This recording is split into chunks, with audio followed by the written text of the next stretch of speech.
Radhe Radhe dear students, welcome to our channel BSc tricks and tips. हम BSc third semester botany का unit first discuss कर रहे हैं। इसमें आज हमारा टॉपिक है फ्लोरा। इस क्लास में हम समझेंगे कि फ्लोरा क्या होता है, बॉटनी के फील्ड में फ्लोरा टर्म का यूज़ क्यों किया जाता है एंड फ्लोरा का इम्पोर्टेंस क्या होता है। सो स्टार्ट करते हैं। जो टर्म फ्लोरा है इसका मीनिंग होता है प्लांट लाइफ। तो फ्लोरा का एक सिंपल वर्ड में अगर कहा जाए कि फ्लोरा मतलब क्या होता है, तो फ्लोरा जो है वो प्लांट की लाइफ को रिप्रेजेंट करता है। इसीलिए फ्लोरा टर्म की मीनिंग क्या होती है, plant life. Flora refers to a plant group that live in a certain geographical area और जियोग्राफिकल टाइम। फ्लोरा क्या है, वो प्लांट्स के ग्रुप्स को रिप्रेजेंट करता है किसी पर्टिकुलर एरिया में, किसी पर्टिकुलर टाइम में। सपोज कि ये हमारा कोई एक पर्टिकुलर एरिया है और इसमें डिफरेंट टाइप्स के plants, shrubs and trees present हैं, तो इसे हम क्या कहेंगे, इस पर्टिकुलर एरिया का फ्लोरा बोलेंगे। बायोलॉजी में दो टर्म यूज किए जाते हैं, एक होता है फ्लोरा, एक होता है फौना। फ्लोरा का यूज हम प्लांट्स के लिए करते हैं एंड फौना का यूज हम एनिमल्स के लिए करते हैं।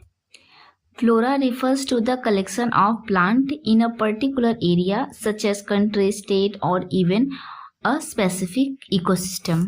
फ्लोरा क्या होता है, कलेक्शन ऑफ प्लांट्स होता है किसी भी पर्टिकुलर एरिया में या किसी कंट्री में या किसी स्टेट पे या फिर किसी भी स्पेसिफिक इकोसिस्टम में। जैसे कि सपोज कि ये कोई एक कंट्री है, इस कंट्री में जितने भी डिफरेंट टाइप्स के प्लांट्स होंगे, ट्रीज होंगी या अदर ग्रासेस एंड सर्ब्स होंगी, उन सभी को हम इस कंट्री का फ्लोरा बोलेंगे। The word flora comes from the Roman goddess of flower. Flora word Roman goddess of flower से लिया गया है। रोमन गॉडेस ऑफ फ्लावर का मतलब होता है कि रोमन की एक देवी हैं जिन्हें प्रकृति की देवी कहा जाता है, उनके नाम से फ्लोरा का नाम डिराइव किया गया है। Flora includes a wide variety of plant species from trees and shrubs to grasses, flowering plants and even aquatic vegetation। So flora के अंतर्गत ट्रीज आती हैं, shrubs आते हैं, grasses आती हैं, flowering plants आते हैं और बहुत सारे aquatic plants भी आते हैं। नेक्स्ट है हमारा importance of flora।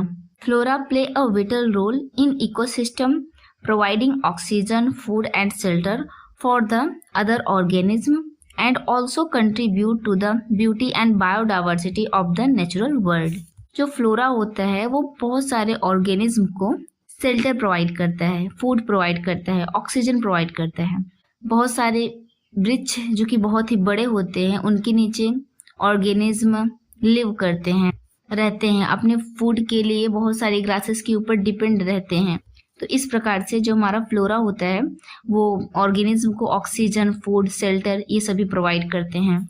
यहाँ पे हम एक एग्जाम्पल के थ्रू समझते हैं कि फ्लोरा क्या होता है। सपोज कि ये हमारा एक आइसलैंड है, ठीक है। इस आइसलैंड पे यहाँ पे कुछ ट्रीज, श्रब्स एंड कुछ अदर प्लांट्स प्रेजेंट हैं। अब इस पर्टिकुलर एरिया का हमें फ्लोरा पता करना है, तो हम कहेंगे कि इस पर्टिकुलर एरिया पे एक पर्टिकुलर टाइम पे यहाँ पे देखिए different types of plant variety present है, तो ये इस एरिया का ये सभी मिला के क्या हो जाएंगे, फ्लोरा। किसी भी पर्टिकुलर एरिया पे जितने भी प्लांट डाइवर्सिटी प्रेजेंट होती है वो उस एरिया का फ्लोरा कंसीडर की जाती है। ओके स्टूडेंट, यहाँ पे हमारा टॉपिक कंप्लीट होता है। आई थिंक आज का टॉपिक आपको पसंद आया होगा। इसी तरह की वीडियोस के लिए चैनल को लाइक, सब्सक्राइब एंड शेयर करना ना भूलें ताकि हमें मोटिवेशन मिलता रहे नेक्स्ट वीडियोस को बनाने का। Okay student, Radhe Radhe.